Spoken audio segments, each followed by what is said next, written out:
আসসালামু আলাইকুম। প্রিয় শিক্ষার্থীবৃন্দ, আমরা ১.২ এর ১ নম্বর যে সমস্যা আছে, এই সমস্যার সমাধান দেখব এখন। তো ১ নম্বর সমস্যায় আমাদের কি বলা হচ্ছে? বলা হচ্ছে যে ৩০ থেকে ৭০ এর মধ্যকার মৌলিক সংখ্যাগুলো লেখো। মৌলিক সংখ্যা। আসেন আমরা দেখি একটু মৌলিক সংখ্যা কি? মৌলিক সংখ্যা হচ্ছে যে সকল সংখ্যাকে ১ এবং ওই সংখ্যা ছাড়া আর অন্য কোনো সংখ্যা দ্বারা ভাগ করা যায় না, সেগুলোই হচ্ছে মৌলিক সংখ্যা।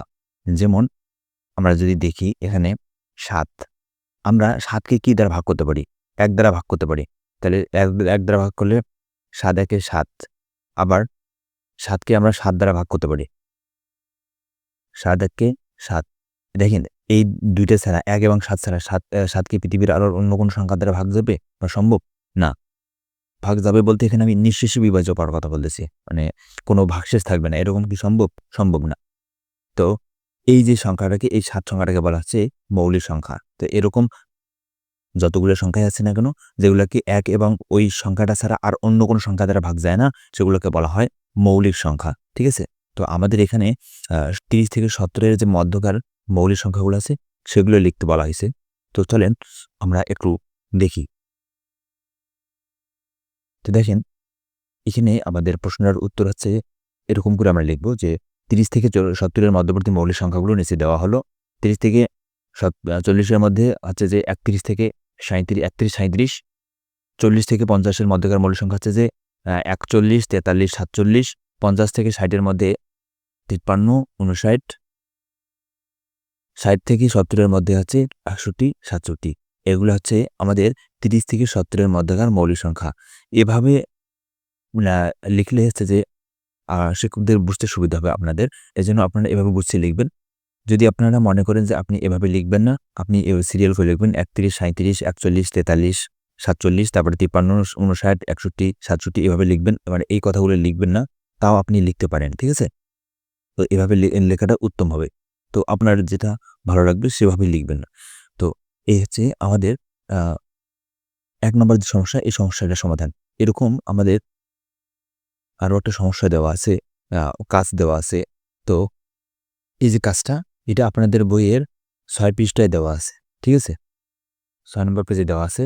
তো এখানে কি বলা হয়েছে যে ২ অঙ্ক বিশিষ্ট ১০ টি মৌলিক সংখ্যা লিখো। এখানে আমাদেরকে ২ অঙ্ক বিশিষ্ট যেকোনো ১০ টি মৌলিক সংখ্যা লিখতে হবে। যেখানে ২ টা অঙ্ক থাকবে। তো এরকম মৌলিক সংখ্যা যদি আমরা দেখি, তো দেখেন ২ অঙ্ক বিশিষ্ট ১০ টি মৌলিক সংখ্যা হচ্ছে আমাদের এই যে ১১, ১৩, ১৭, ১৯, ২৩, ২৯, ৩১, ৩৭, ৪১, ৪৩। ঠিক আছে? এগুলো হচ্ছে আমাদের ২ অঙ্ক বিশিষ্ট ১০ টি মৌলিক সংখ্যা। ওকে? এরপরে আমাদের আরেকটা কাজ দেওয়া আছে। তো দেখেন এখানে আরেকটা হোমওয়ার্ক ছিল এই ৬ পৃষ্ঠাতে। সেটা হচ্ছে যে ১০১ থেকে ১৫০ পর্যন্ত সংখ্যাগুলোর মৌলিক সংখ্যা নির্ণয় করো।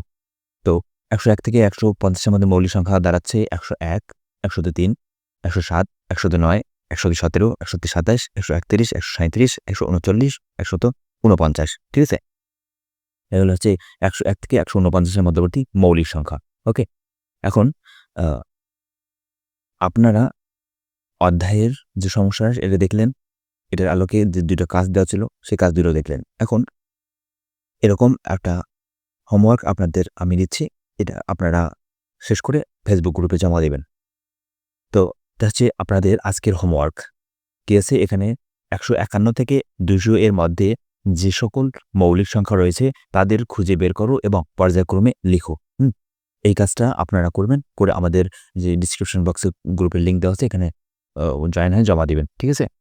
তাছাড়া এই অধ্যায়ের সকল প্লেলিস্ট আমাদের কমেন্ট বক্সে সকল ভিডিওগুলো আমাদের কমেন্ট বক্সে দেওয়া লিঙ্কে ক্লিক করলে পেয়ে যাবেন।